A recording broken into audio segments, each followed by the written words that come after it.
अ, पैसे कम तो शायद नहीं लिए किसी ने। अब उन्होंने इसकी वजह से बहुत पैसे कमाए, वो अलग बात है। लेकिन ना मुझे किसी ने ऐसी प्राइस सुनाई या मांगी जो बिल्कुल गलत या बहुत हाई थी।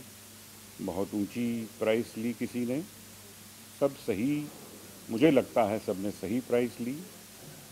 और उनको भी सेटिस्फैक्शन दोनों फिल्म के मेकिंग के दौरान, फिल्म के बनने के दौरान और बाद में भी आज तक उस फिल्म के बारे में चर्चा होती है।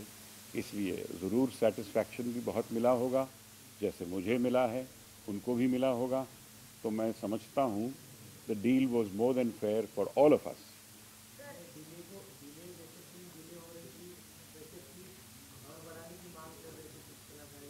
किसी ने कभी भी ऐसा कुछ नहीं कहा, बिल्कुल कभी नहीं।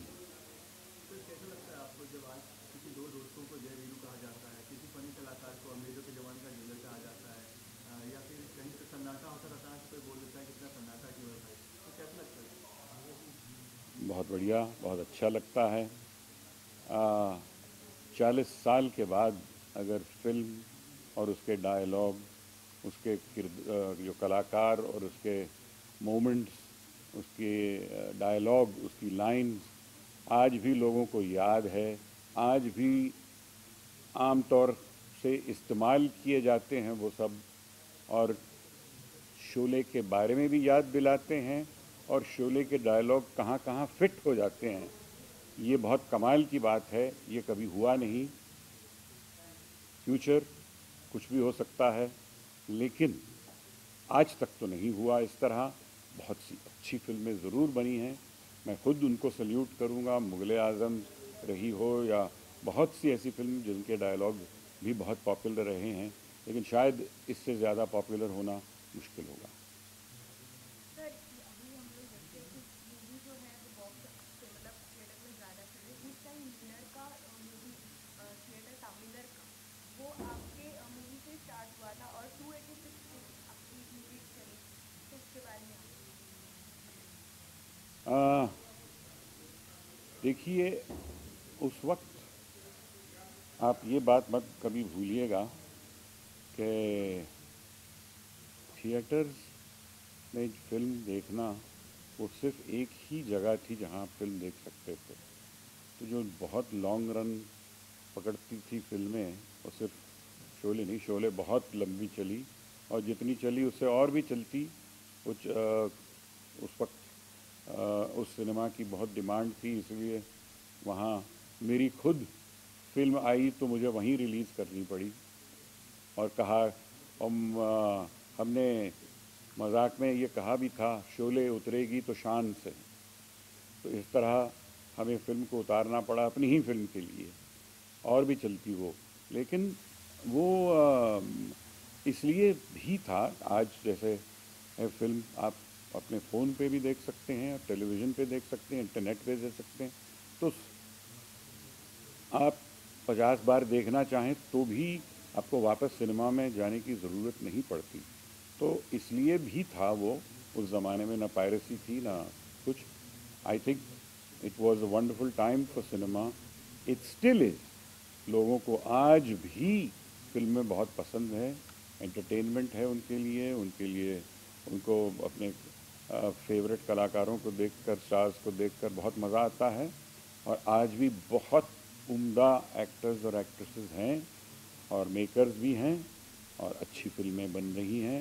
इस साल ही देखिए आप, चाहे वो तन्नू वेड्स मन्नू हो या पीकू हो या बजरंगी भाईजान हो या इतनी सारी फिल्में, सबका नाम भी नहीं लिया जा सकता। बहुत अच्छी अच्छी फिल्में इस साल में भी बनी हैं। तो फिल्में बहुत अच्छी आज भी बन रही हैं। और मेरा ख्याल है मैं खुशनसीब था कि उस वक्त ऐसी दूसरी गैजेट्स और टेक्नोलॉजी नहीं आई थी जहाँ जैसे फिल्म को कहीं भी आप देख सकें। तो आई थिंक वो भी एक वजह है लॉन्ग रन की।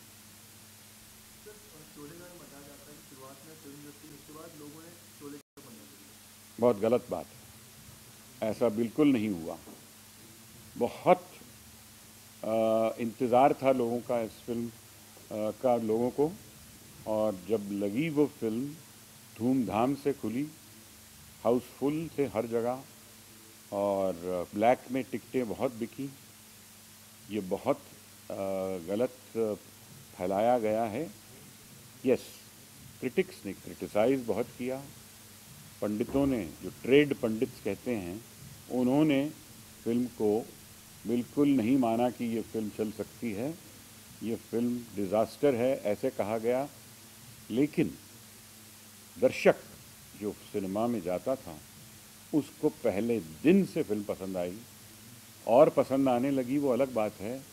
डायलॉग जब निकले और सुनने लगे और वो आपस में बातें करने लगे, तो और उसकी लोकप्रियता जो है वो बढ़ती चली गई, वो अलग बात है।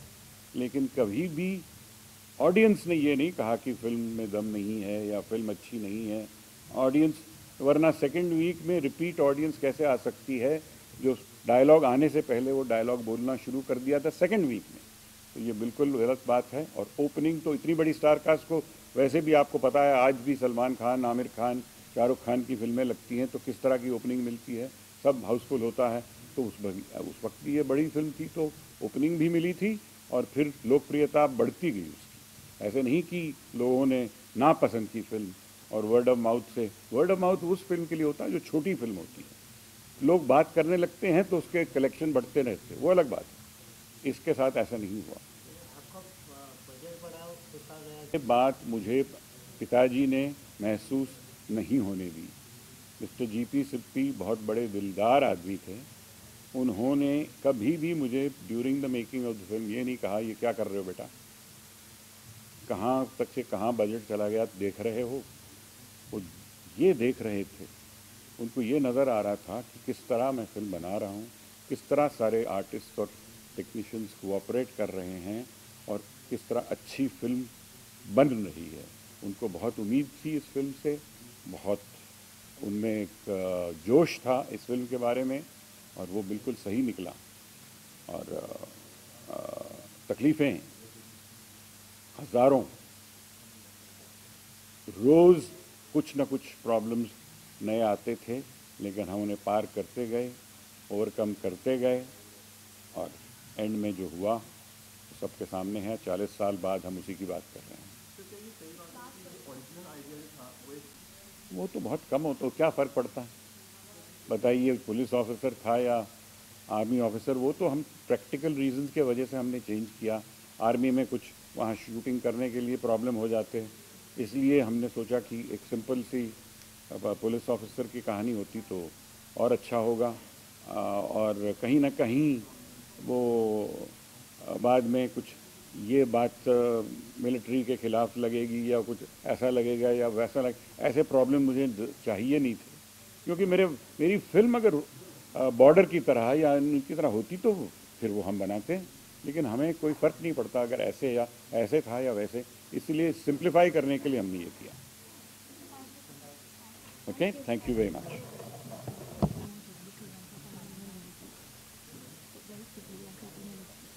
When is this going to end?